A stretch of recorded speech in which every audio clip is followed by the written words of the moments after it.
Right, in our last example for section 3.4, we are going to compare some different data distributions.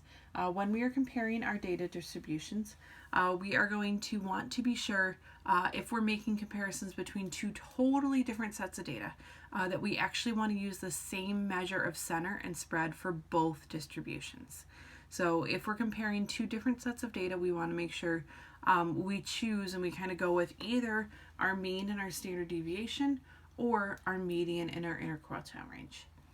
If one of our distributions is skewed, so it doesn't matter if all of them are, but if at least one of our distributions is skewed, then we're going to use our median and our interquartile range to compare our distributions, because as we saw in the last example, they're more resistant to outliers. If all of our distributions are bell-shaped and symmetric, then we're going to use our mean and our standard deviation. So looking at this last example here, the histograms show the difference in finishing times between an amateur marathon and a 2012 Olympic marathon. Use the diagrams below to answer the questions. What shape are each of the graphs? So looking at this one, we definitely have kind of a tail going off here. So we would say that this is, we could throw in the word slightly if we wanted to.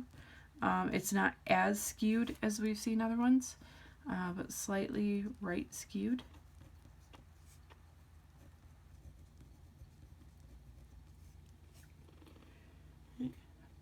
Where this one also appears to be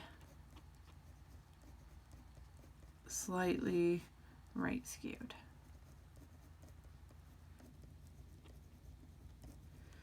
In some ways, we could make an argument that maybe one of these is roughly symmetric, but there's definitely a tail for each of these. So both of these are right skewed.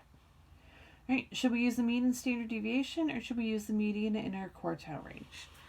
In this particular case, we are going to use the median and interquartile range because at least one data set is skewed to the right.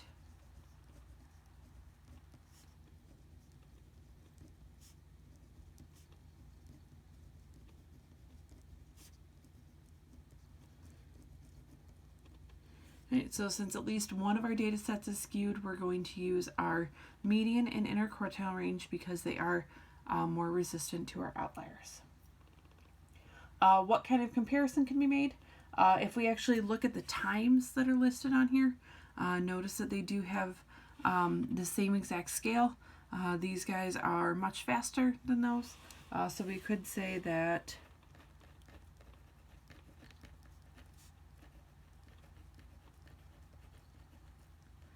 Olympic runners finish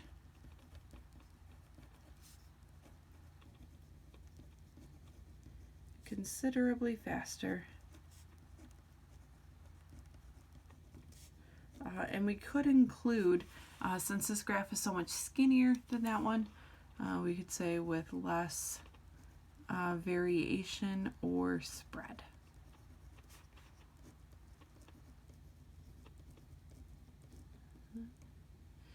So when we're comparing our data sets, we want to look at what is going on in both of our data sets, what shape do we have, and then where do we want to go from there? Do we want to use our mean and standard deviation to compare these data sets, or do we want to use our median and our interquartile range?